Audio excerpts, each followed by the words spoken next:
Hello ladies and gentlemen, welcome to another video. This time we have a game called Banished, and before you ask, what is that a new game? Did I miss something? No, you didn't. It's very much not a new game. Actually, it's been released in 2014 by Shining Rock Software. The interesting part about this game is that it has been developed by one person only, and it reached insanely high reviews on Steam. I myself picked this game up when it was released and completely fell in love with it. It is a little bit simple game in its core, but where the developers didn't add much of new content, the Steam Workshop, the community, actually did, and they made this game into something insanely cool. So I thought I would bring this game to your attention if you haven't heard about it already, and yeah, I will show you just the core thing without any mods, because I feel like it's important to first see the game what it is in its basic state. Now let's just start a new game. Rikshington, that sounds pretty fun. Let's yeah, do a little bit of the seeds. Let's stick to valleys. Terrain size, yeah, fair. Let's like leave it disasters on. There can be tornadoes and stuff, and starting conditions medium. All right, first of all, so this is our citizens. In this game we will be rebuilding our city from nothing. There are a lot of similarities between this and, for example, going medieval that we did a couple of weeks ago, but this game is much more simpler and much more easier to pick up. A lot of people might be intimidated by the amount of possibilities what you can do in going medieval. So I thought that I would bring this up to your attention. First of all, let me customize this user interface a little bit. So on the top left we have some stats. We have our name. We see how many people we have. Yeah, all of them are now homeless, as you can see by this yellow icon of a house. We will need to take care of that. You see the overall health and happiness, and we see our resources. Classic thing, nothing new. So at first, I'm gonna put this event log on the bottom in case somebody dies or something happens. I will notice it right away. I'm gonna put these professions window in here as well. This is similar to what we had in going medieval. Only here we don't really care about each individual settler. It's more like, okay, you have this many people, and just divide, just say, I don't know, 4 of you will gonna be builders and they will automatically be assigned. You don't have as much control, which might be bad for some people who like stuff like RimWorld or going medieval, but for some people who don't want to care to that much detail, this might be actually a good thing. By the way, yeah, time is stopped right now, and we can play it, and we can make it 10 times. So at first, what are we gonna do?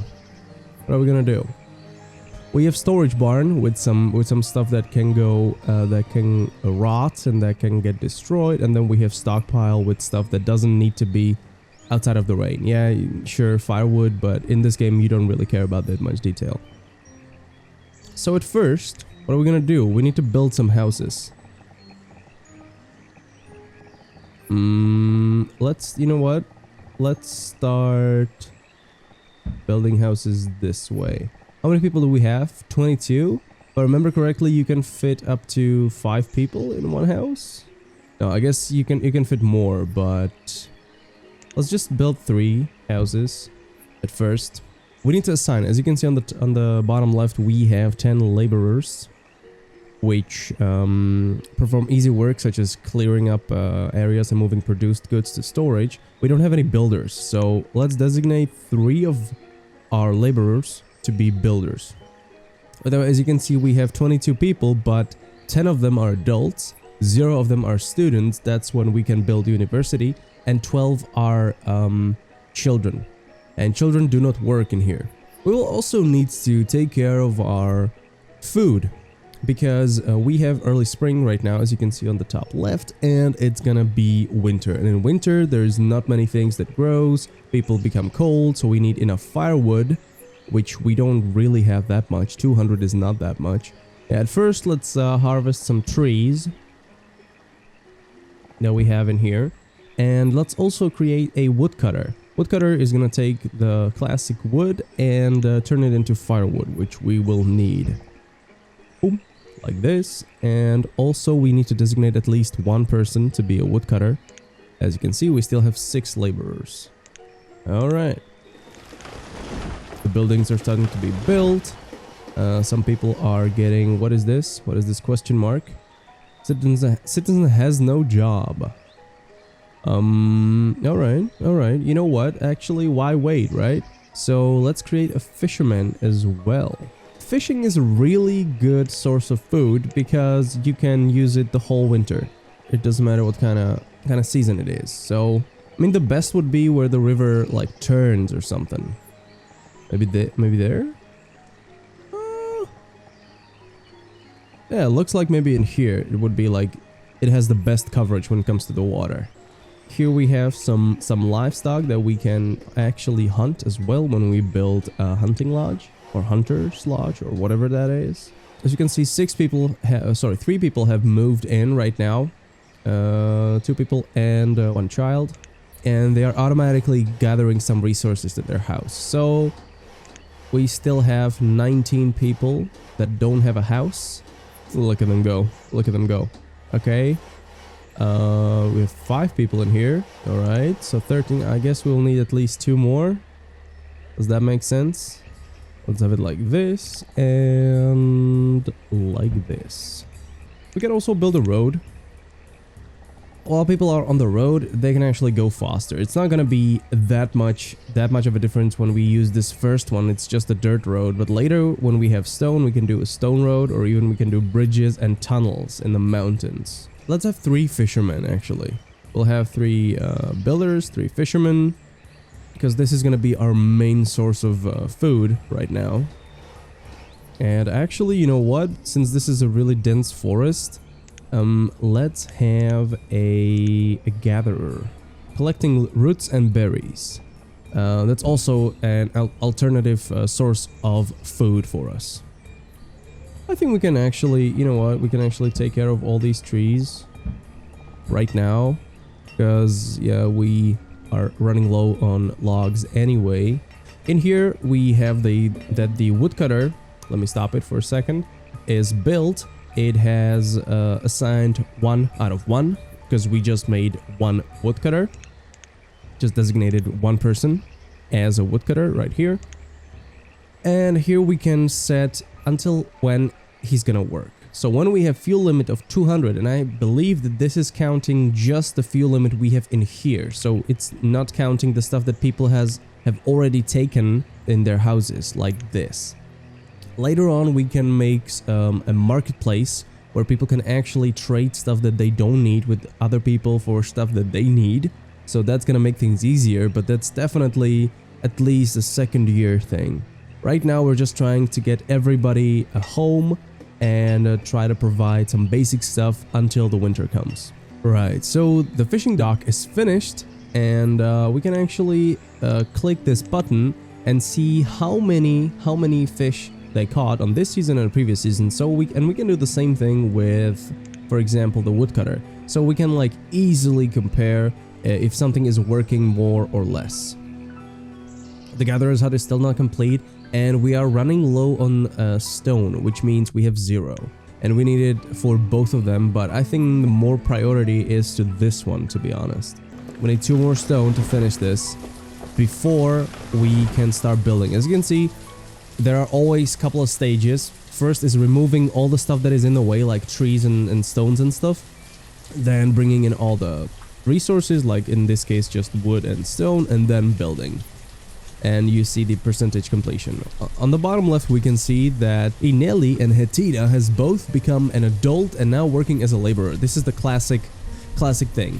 When children reach a certain age, they become adults, unless you have the university. In that way, they become students. In the future, this is going to be very important, because now the people that are adults from the beginning are, as you can see here, educated, yes, which means they are more productive. The people who just go from being children to adults, they are going to be educated, no, and they're going to be less productive. And for that, we will need the university. It will, of course, slow down how fast people become adults, but at the same time, it might be important. Oh, just 5 people are without a home now, so I think this house is going to be enough. Once it's finished, let me speed it up a little bit.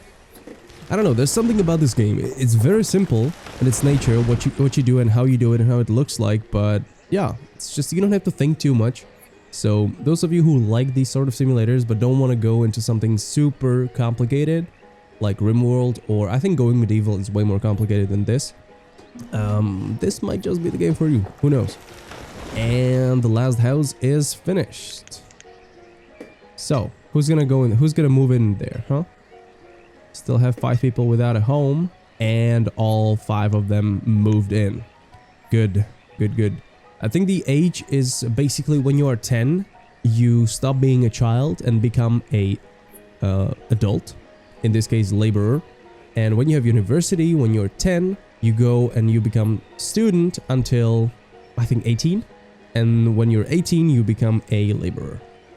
So for example, this Hetina, see, she's just become laborer and she's educated. No, so this is the one of the children that we had before. Oh, this house doesn't have any food, huh? And we have enough fuel limit. That's good. That's good. Let's keep it at 200, because once the winter comes and the lower temperatures hit, yeah, the firewood is gonna deplete very, very fast. So a child named Gideondre was born. Oh boy. If you don't like your child, just name them Gideondre. What about the clothes? We still have some clothes from the beginning of the game, but we will need to take care of that later as well, because some people will need better clothes for winter, especially the ones that are being born and they won't have any. You know what I think? I think it's important. Yeah, let's build a bridge as well. Reserve of logs is low. Exactly, because we don't really have that much wood in here anyway. It can be easily taken care of, and that's by building a forester lodge, which is a person who's going to be planting trees and cutting them down. That's going to be very important. And you know what? I think, yeah, why not? Why the hell not? Let's build it somewhere where it can actually like use as much of it as possible. So I think something around here, right? Like this. Boom. This whole circle is going to be trees in, yeah, okay, maybe in a couple of years, but still. In order to get there, we need to build a bridge.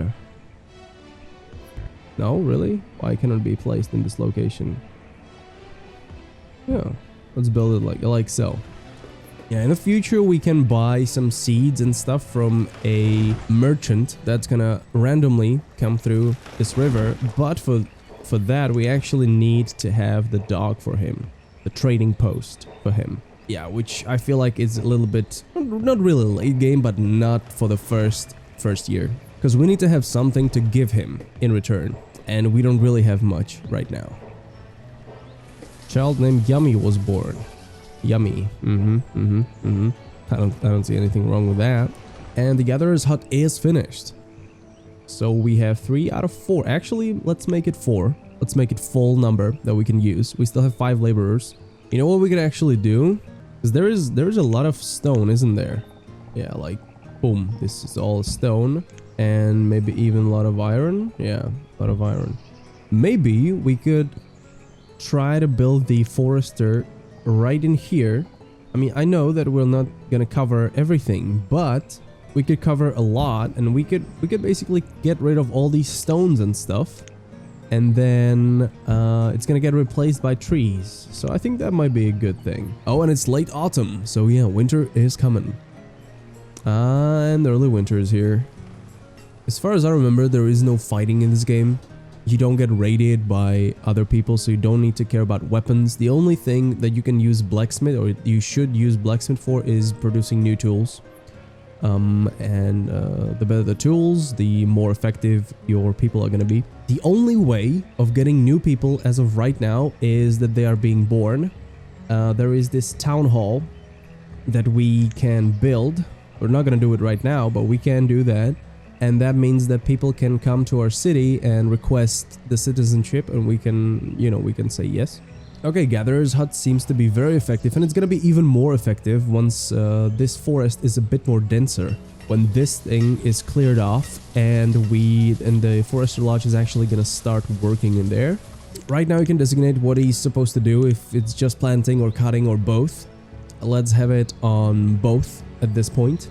So yeah, I think this is enough as this like basic idea of what the game is about. There are a lot more stuff even that we haven't covered. And as I said, the big thing is the mods, right? Like there are insane amount of community-based mods. As you can see, this like Japanese types of buildings. So yeah, the game has really grown through the community. So I think it's definitely worth giving it a go, especially when right now it's in this huge Steam summer sale and it costs about €6. So I will maybe play this game a little bit more on streams, so if you are interested in that, you can visit us at twitch.tv/hoverlord. Don't forget the first O is a 0, just like here on YouTube. So yeah guys, this is it. I hope you enjoyed the video. If it helped you in any way, please consider liking and commenting, which in return helps me tremendously. And also, if you're not already, please subscribe so you don't miss out any new videos that come out in the future. Thank you so much for watching and have a nice day. See you next time. Bye bye.